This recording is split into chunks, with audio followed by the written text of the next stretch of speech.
খুলনা থেকে যুক্ত হচ্ছেন সহকর্মী অভিজিৎ পাল। অভিজিৎ, খুলনায় উপজেলা নির্বাচনে প্রচার প্রচারণা কেমন চলছে? আচরণবিধি লঙ্ঘনের কোনো অভিযোগ আছে কিনা? হ্যাঁ, যেহেতু 21 তারিখে নির্বাচন, সেহেতু একেবারেই শেষ মুহূর্তের যে প্রচারণা, সেই প্রচারণায় ব্যস্ত রয়েছে আসলে খুলনা যে 3টি উপজেলাতে নির্বাচন হবে দ্বিতীয় ধাপে, সেই 3টি উপজেলাতে।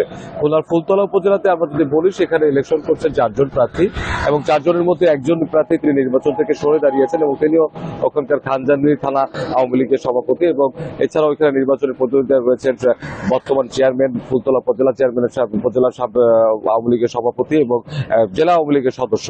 এই দুজন প্রার্থী তারা করছেন। পাশাপাশি ওখানে একজন বিএনপি থেকে সদ্য বহিষ্কৃত একজন সাংগঠনিক সম্পাদক, স্বেচ্ছাসেবক দলের নেতা, তিনি নির্বাচন করছেন এবং প্রার্থীদের পক্ষ থেকে আসলে আচরণবিধি লঙ্ঘনের জন্য নানাবিধ পাল্টাপাল্টি অভিযোগ আছে।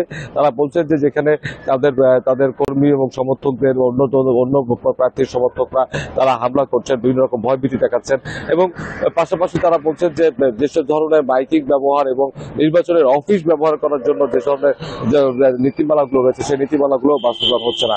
এই পাল্টাপাল্টি অভিযোগগুলো প্রার্থীদের ভিতরে রয়ে গেছে এবং আমরা এই বিষয়ে যখন খুলনা এই উপজেলার প্রথম দ্বিতীয় ধাপের নির্বাচনের উপজেলার রিটার্নিং কর্মকর্তা, তার সঙ্গে আমরা যখন কথা বলেছি, তিনি আমাদেরকে বলেছেন যে তারা আসলে আচরণবিধি নিয়ন্ত্রণের ব্যাপারে প্রার্থীদেরকে যেমন তারা সচেতন করেছেন, পাশাপাশি তাদের কিছু ভিজিলেন্স টিম আছে, যে টিমগুলো তারা এই নির্বাচনী এলাকাগুলোতে তারা পরিদর্শন করছে। যখনই কোনো আচরণবিধির মতো ঘটনা তাদের নজরে পড়ছে বা কোন ধরনের অভিযোগ তারা আসছে, তারা সঙ্গে সঙ্গে সেই ব্যবস্থাগুলো নিচ্ছেন।